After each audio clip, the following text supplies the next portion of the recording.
Welcome to week number 4 of Systems at Scale 2021, Spring Edition. My name is Francois, and I am an engineering director at Facebook. This week, we will focus on the topic of data consistency at scale. We have a big agenda this week with 4 talks, ranging from social graph consistency, to control plane consistency, to cardinality dataset, and to true-time synchronization.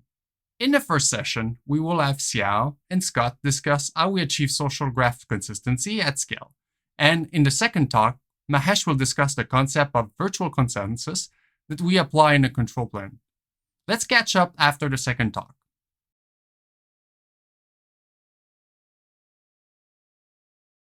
Hi, my name is Xiao. I work as a software engineer at Facebook Boston. Today, my colleague and good friend Scott and I would like to talk to you about FlightTracker, how we manage social graph consistency at scale. We're both super excited to be here. Exhibit A. We've been at Facebook for about 5 years. We spent most of this time working on social graph consistency, and the rest enjoying Facebook Boston's awesome holiday parties, playing with dogs, and making music together. Without further ado, let's get into it. I will start by introducing how end users and products interact with the social graph, how our ecosystem expanded, and the challenges we ran into for managing consistency for a social networking workload. And Scott will give you a high-level overview of our solution FlightTracker and tickets, how they provide read-your rights for all social graph accesses by default. Then he will dive deep into the interesting challenges for doing so for global secondary indexes and our solutions. Finally, I will talk about how we reuse the same components to customize consistency guarantees for select use cases, and wrap up by sharing some of the lessons we've learned over the years. Let's start with some background about the social graph. The social graph at Facebook covers more than just users and their friend relations. Everything you see on Facebook are pretty much represented as objects and associations, nodes and edges in the graph. So if we consider a hypothetical application where users and songs are nodes, songs may have different attributes, such as genres, like pop, jazz, classical, and users can specify whether they enjoy different songs or not. The graph would look something like this. To render a Facebook feature or application on a phone or a browser, a user device may issue many web requests to stateless web servers. In turn, each of these web requests may issue many writes and hundreds of reads to our underlying data stores. Our social graph workload is very read dominant and sensitive to latency, which means we need most reads to be served from the local region, and we need the read results to be cacheable. So back in 2013, Tau was the only system that served the social graph. It leveraged write-through caching and asynchronous replication to provide cacheable, low-latency reads. Applications would query Tau directly with reads such as, what's the genre of song 123? Or does the user Alfie enjoy song 100? Things of that sort. Over time, the social graph ecosystem expanded. Applications moved to a higher level query language that made it easier to express more complex queries, such as, give me the list of songs that Luna enjoys in the pop genre.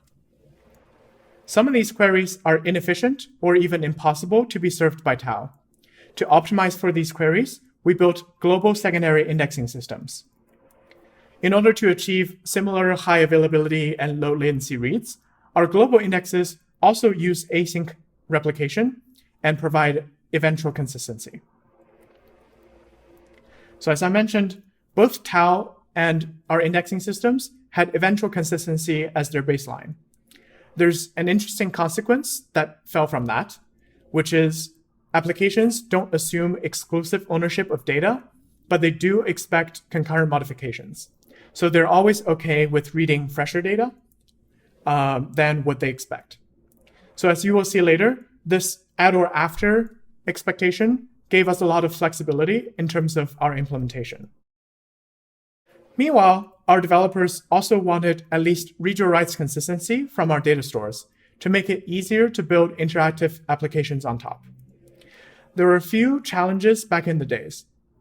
Originally, Tao's write-through caching provided the desired read-your-writes consistency, but it relied on fixed communication paths. Therefore, it limited our options for failovers and better availability. As I mentioned, our indexing systems did not have read-your-writes at all, which made it somewhat difficult to provide transparent query optimization or to drive index adoption. Lastly, we want the read-your-writes consistency to be centered around end users, not just web requests, since a user's web request could come in via different devices or hit different web servers, but we still want their experiences to be seamless. To sum up, this is the problem we set out to solve. We want to continue to provide read-your-writes consistency, but center the read-your-writes around end users. We want to simplify the mental models of our product developers, mostly by extending uniform semantics across all of our data stores, not just for Tao, not just for caches, but also for global indexes and potentially new database types. We want to enable transparent query optimization to achieve those efficiency wins. And we would like the flexibility to provide consistency guarantees beyond read-your-writes for select use cases that need them. With all these goals, we must still maintain the excellent read efficiency, the hotspot tolerance, the high availability, the low latency, and loose coupling benefits from our existing systems. So this is a familiar algorithmic problem.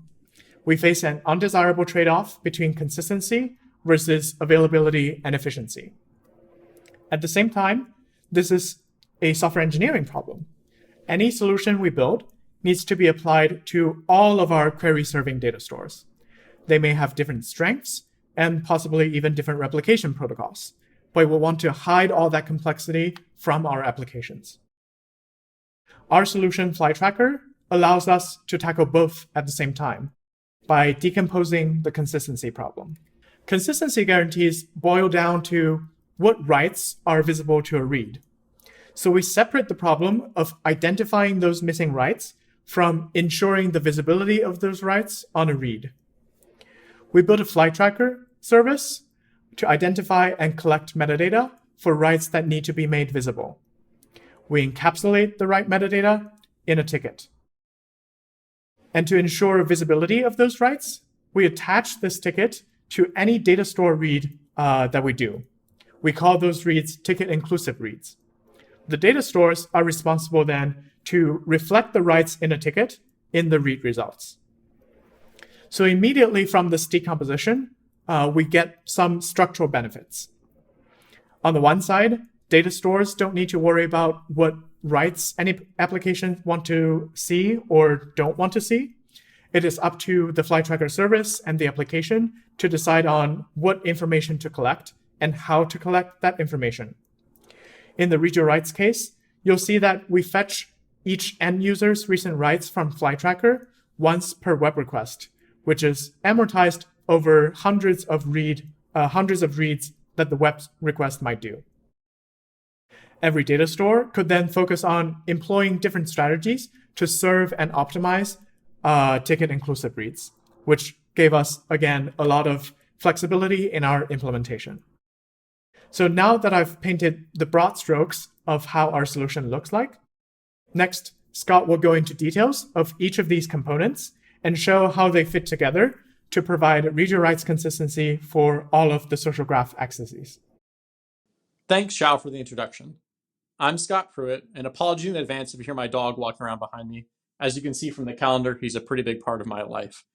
Now I'm going to dive into the details of FlightTracker and how we use it to provide read-your-writes consistency for the social graph. As Xiao mentioned previously, consistency guarantees can be boiled down to what writes should be visible to a given read. For read-your-writes, we need to identify recent writes for a given user. FlightTracker is our service that tracks these recent writes across different web requests. It functions as a key value store that maps a user ID to these recent writes. Notably, we only need to store enough metadata to identify the writes, such as their keys and versions. We also only need to store enough metadata to bridge the gap of asynchronous replication until it catches up, so the working set is very small. Because of this, we deploy FlightTracker as an in-memory region local service with TTLs that are very short to match the gap of asynchronous replication. FlightTracker encapsulates these sets of writes into a ticket abstraction. These tickets, as I mentioned before, only need enough information to describe writes, not their full serialized data. They store metadata, such as a given object's ID, maybe 1004, and version information that it was updated to, such as version 2. We may also include additional metadata, such as the object's type, like a music object or a song object. Although the internals may be data source specific, referencing tau sequential versioning or tau types, we present these tickets as opaque tokens to the user with a small API. Tickets can be merged as a local operation. They can be checked if they are a subset of one another or if they're equal to another. We also provide compact serialization so that tickets can be passed along the wire to other services. These tickets are not just used to store writes in FlightTracker, but they are also used to maintain state in client libraries so that local writes during a given web request can be merged together for future ticket-inclusive reads. An example of the FlightTracker request flow could be started with a user, say in their browser, making a request that would update tau, creating a comment, liking a post. Tau would then return a ticket that describes these writes and the versions that they were updated to or created at, and the client libraries automatically record that ticket for the given user ID into FlightTracker. Subsequent requests for the same user would then fetch this recent ticket from FlightTracker and provide it along with merged local writes on subsequent ticket-inclusive reads to tau, ensuring that those writes are now visible. This provides a nice separation of responsibilities. FlightTracker identifies and tracks the recent writes for a user, and the data stores only need to worry about providing a ticket-inclusive read API to ensure that those writes are visible. With this separation, any service can provide read-to-writes consistency simply by implementing this ticket-inclusive read API. Next, I'm going to go over how different services may implement such an API to provide read-to-writes consistency. Recall from before that we very much want to preserve the benefits of asynchronous replication, notably high efficiency, high availability, and loose coupling of services. This makes it impractical to do something like two-phase commit across all of our replicas. Our first category of providing ticket-inclusive read APIs is to fix the data store first. An example of this would be to fetch a less stale response and cache it. Our second category is fixing stale responses. If the ticket can identify a given response as stale, we may be able to merge in fresher data to provide a fresh response to the user. Our last catch-all strategy is query reevaluation. If a given index or a given data store is stale, we could reevaluate that query on a different index or at a later time to get a less stale response. For some services, implementation of these ticket-inclusive reads is natural. If you consider a relatively simple cache like tau, tau can determine if it is stale simply by comparing the version in the ticket with the version that is in cache. If it is stale, it needs to fetch a less stale response from upstream, which may be an L2 cache, which it can use a ticket-inclusive read to ensure that the L2 cache is not stale. The L2 cache could then use a ticket-inclusive read to any secondary databases, or in the event that everything is stale, read from a primary database. These responses can be cached along the entire path such that future ticket-inclusive reads do not need to do any additional work. Our fast asynchronous replication pipeline ensures that a majority of ticket-inclusive reads do not need to fetch from upstream because the cache is not stale. Additionally, due to our read-heavy workload, most reads are not ticket-inclusive because there are no recent writes that could affect the query. Either there are no recent writes or the writes are to different objects or to different shards. This natural progression does not apply as easily to global secondary indexes because they are updated asynchronously, but they do not share the same sharding scheme as the primary store. They are global indexes. Notably, their update pipeline may filter out writes or transform those writes, reshard, or reshuffle them. This makes it extremely difficult for a single index server to determine if it is stale. It cannot know if a write is on the way or if a write has been previously filtered out by part of the index update pipeline. This leads to our first strategy for handling ticket-inclusive reads for indexing services. A large fraction of social graph queries that end up on indexing services simply apply complex predicates to filter out a set of objects to return to the user. An example may be songs that I enjoy of a specific genre from a large list. Tickets include enough metadata, such as the keys, versions, and types, to fetch these potentially modified and potentially relevant recent writes. We can then run predicates on the relatively small number of recent writes in the ticket to merge into the final response to make sure that it is not stale. Let's go over an example. Consider a query such as songs that I enjoy in the classical genre. If I enjoy lots of music, we may want an indexing service to answer this instead of filtering it in the application layer. The indexing service then may respond with dozens or hundreds of songs that match the predicate classical genre and I enjoy it. We can then scan the relatively small number of recent writes in the ticket for objects of the music genre. Here we may have some that match the predicate statically based on the type, and we can fetch their full data from Tau to find the attributes we need to filter on, such as the genre. We then merge these to provide a final response to the client that is not stale, as we've merged in all recent writes. Unfortunately, not all index queries are trivially repairable. The update pipeline may transform writes such that it is not easy to merge in a single write. An example of this may be aggregating things into counts. If we change the previous query to the number of songs I enjoy in different genres, then it is impossible for me to tell if a recent write would bump a count from 2 to 3, or if the index update was not stale and the count should be 2. Recall that it is still difficult for a single index server to determine if it is stale, but if an index server could determine that it is stale, we could reevaluate that query at a later time or on a different replica. Arrivals is our solution to this problem. Similar to how FlightTracker tracks recently committed writes, Arrivals tracks the progress of these writes as they travel through the indexing update systems. Arrivals is automatically updated by the indexing leaf servers and their update pipelines during the various phases as writes are transformed or as they are filtered out. It then functions as a reverse index, able to answer the question, is this index response stale for these writes? If those writes have been applied, which is the case a majority of time with our fast asynchronous replication pipeline, then the response can be used without any additional work. If the response is stale, however, then we need to reevaluate that query on a fresh replica, which we can do with the metadata tracked in arrivals, or we can reevaluate the query on the same replica at a later time after replication is caught up. This catch-all strategy allows us to provide read-your-writes consistency for all indexing queries to the social graph that cannot be covered by other mechanisms. Both FlightTracker and Arrivals have been in production over the last 4 years, providing read-your-writes consistency for over 1 quadrillion data store or index queries to the social graph per day. FlightTracker itself serves more than 100 million read queries per second and more than 20 million write queries per second. Important to our design was maintaining the existing efficiency and availability characteristics of the underlying data stores and indexing services. To that note, FlightTracker itself has more than 6 nines of read availability and more than 10 times the write availability of the underlying data stores. In total, FlightTracker and its libraries incur less than a 2% CPU and RAM overhead, both on the data stores themselves and in the client libraries where it is integrated. Next, Xiao is going to go over some extensions of FlightTracker and how we use it to provide different guarantees than read-your-writes, and lessons we've learned from production. Thank you, Scott. So in addition to providing read-your-writes as a scalable default, the decomposition of FlightTracker, ticket, and ticket-inclusive reads opens a new door for custom consistency guarantees. While most of the applications were happy with read-your-writes consistency as the default, some use cases want more than read-your-writes or something different.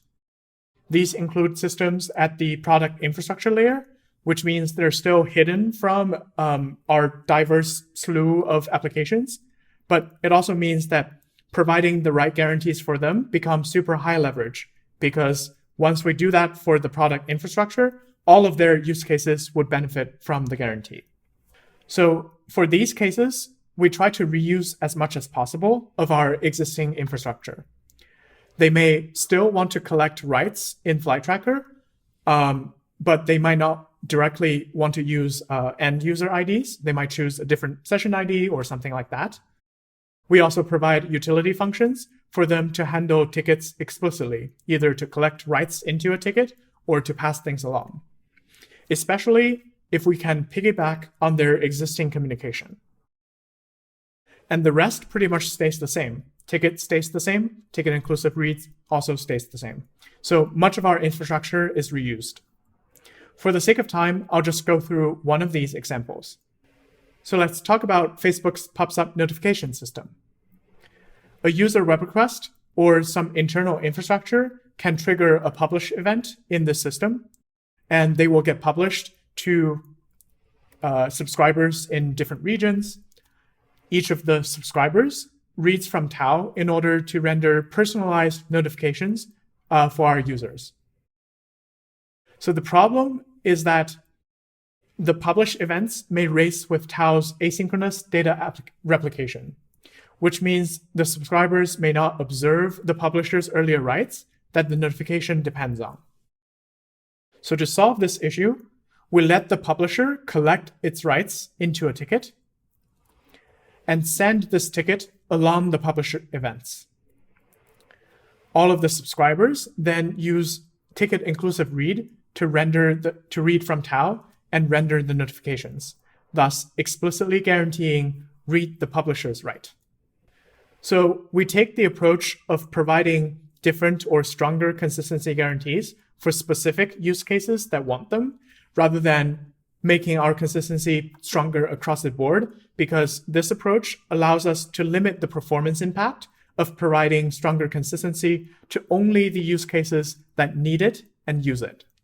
Finally, I'd like to share a few lessons we've learned designing, implementing, deploying FlightTracker over the years.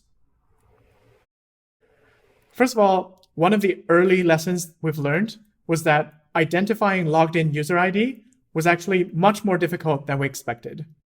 Request endpoints could be invoked before login or after logout. Some accounts are associated with multiple identities. For example, a user may manage a business account or a page or something like that. Constraints on our system design and implementation are not based on the average case, but the extreme ones, things like disaster scenarios or hotspots, which often come from batched internal jobs and not necessarily user actions. The ability for applications to opt into alternative write visibility guarantees late in their product development cycle is actually very advantageous. It provides the applications with flexibility because they don't need to worry about data schema changes or migrations later down the road. It also enabled us to make the case for making read your rights a good default, because use cases that need it can always opt into something different later. A side benefit of our decompositional approach is that ticket inclusive reads established a contract that revealed latent bugs in our existing eventual consistency protocols. So with eventual asynchronous replication, we can't always easily disambiguate between replication lag and a bug. But ticket inclusive reads do have wrong answers, because we expect to see the rights in a ticket in the read result. Therefore, each of these wrong answers become actionable for us to reproduce and debug. Operationally, the applications that cause the most trouble often need read your rights the least. These tend to be internal applications for batch processing or something with massive fanouts. Finally, the decomposition in our design also allowed us to incrementally provide read your rights for different types of data stores, including 2 caches, 2 different database technologies, and 3 global secondary indexes. We believe this approach and this design is generalizable, especially for read-dominant social networking workload with potentially different data stores. Thank you so much for dialing in. For more interesting details, please see our blog post on the AtScale website or our paper published in OSDI 2020. Thank you.